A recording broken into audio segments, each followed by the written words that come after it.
I think sometimes you don't know how much you need Jesus until you're with people who don't know him.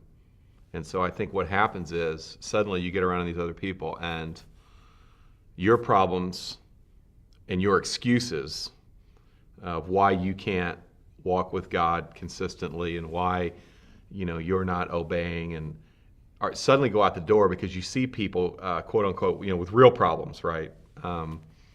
And it just does something to you. You just kind of see, wow, like God, you have done some good stuff in my heart, and man, I want that to happen in them.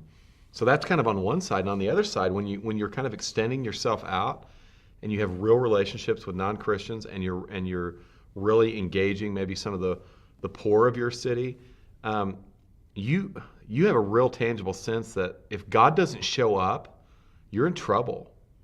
And so there's a faith element, and I think God meets us in that. Versus, oh God, I need you to show up and help me read these 4 chapters. Well, yes, we need God for that.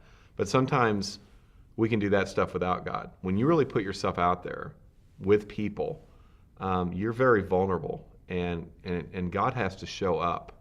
And I think a lot of people miss out on a lot of the kind of work that God wants to do in them because they're not allowing him to work through them with other people.